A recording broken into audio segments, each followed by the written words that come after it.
The scenery is as fine as ever along Scotland's west coast, with its long sea lochs ringed by pretty villages and sprinkled with sea farms, producing internationally renowned salmon. But beneath the water, trouble lurks, a plague of sea lice infesting farmed salmon and their wild cousins as they swim past between river and ocean. In recent decades, fish farming has turned salmon from luxury treat to mass market food. But all is not well in the fish farms dotted along Scotland's western coast and islands. The scourge of sea lice is hurting production and raising serious questions about the industry's ambitious expansion plans. These sea lice are a natural parasite that latch onto salmon or trout and feed off their mucous skin or blood. Too many on a fish can stunt its growth or kill it, and they are becoming increasingly resistant to the chemical treatments fish farms use to control them.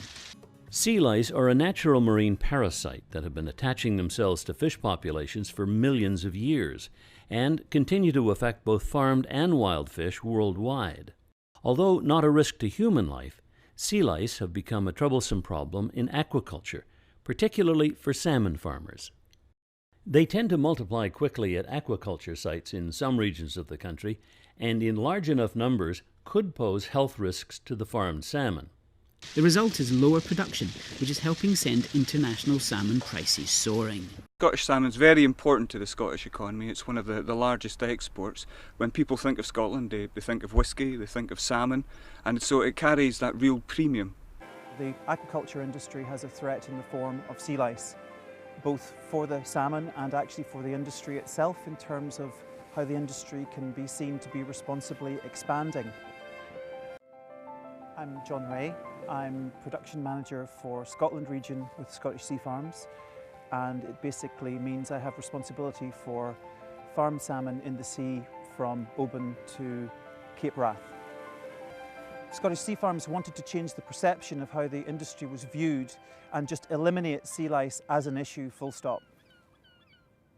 We're working with a cleaner fish called Wrasse, and we're focused on one species called Ballan wrasse. That species is particularly good at going in, coexisting with our fish in a farmed environment, successfully existing alongside the salmon as the salmon grow, and through that process they manage to eat off naturally occurring sea lice from the fish. Today we get the majority of those fish from the wild, and in order to generate vaccinated fish on a more sustainable basis, we want to be able to create a farmed situation for Wrasse that will be available actually to the industry as a whole. Well, this is our Wrasse rearing hatchery in Machrihanish. We've got juvenile wrasse in here, and they're 118 days old. So what we're doing here is growing them up to a size about 12 centimetres in length, then we can take them from here and put them into a salmon farm.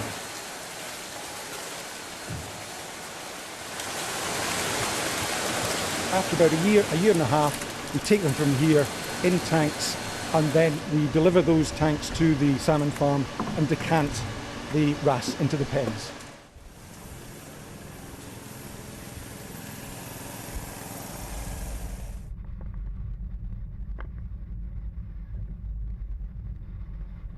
We want to grow as many as we can in the hatcheries and then bring them out to the sea farms where the wrasse can live with salmon and do their job taking lice from the salmon.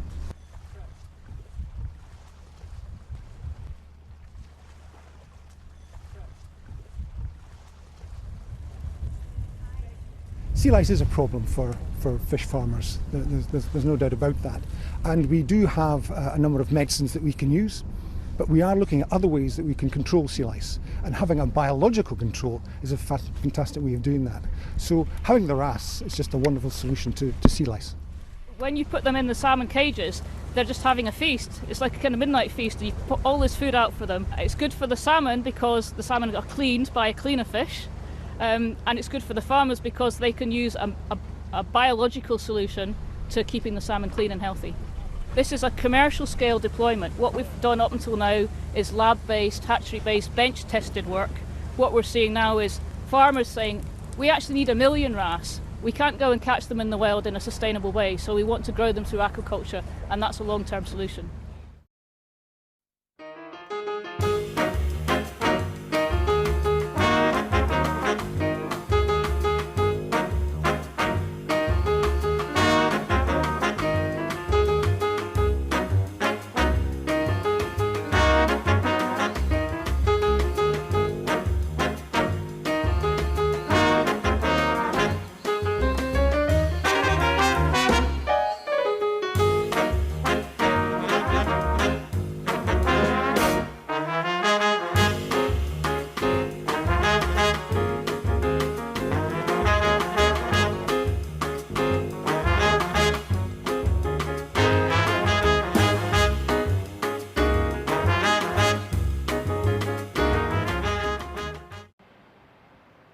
Here at Macrohanish, we are using the marine lab to culture the Ballan wrasse, which is a reef fish found around the UK shores. And we have the past 2 or 3 years in capturing the wild Ballan wrasse for broodstock. The Ballan wrasse are born all female.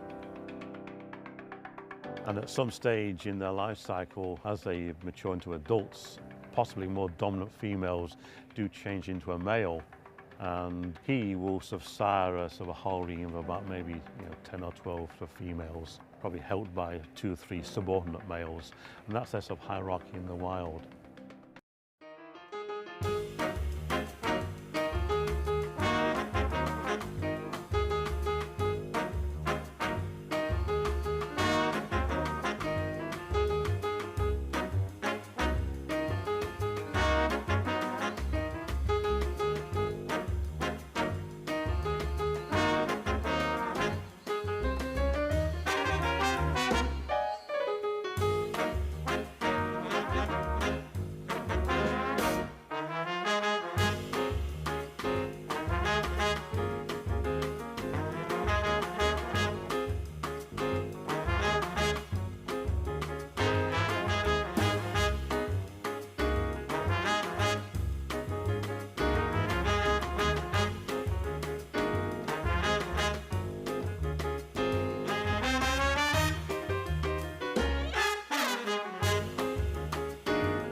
We started introducing wrasse 3 years ago. The impact was really good. Everybody kind of started straight away noticing that the lice number started to drop, and only positive results really, I think. We reduced our lice treatments by 80%. At Fishnish we didn't do any bath treatments at all, which were targeted for lice. So for us, that was a first. The future of Scottish salmon farming is certainly going to be dependent on a sustainable supply of wrasse. The work that's been done in Macrohanish with the breeding of the wrasse is vitally important to our industry. We are continually facing and have faced over the years challenges from sea lice. The wrasse give us a really clean, green biological solution to this, and it works very well with how we farm the salmon. This is a total win-win situation. Our fish are better off by having this partner in their nets alongside them. It means that we have much lower environmental footprint than we would otherwise have. The medicines bill is reduced and the impact on the environment is reduced. It makes salmon more sustainable. It creates a wonderful welfare dividend for the fish that we farm, and this is exactly aligned towards what our customers are looking for and ultimately what the consumer really expects from Scottish quality salmon.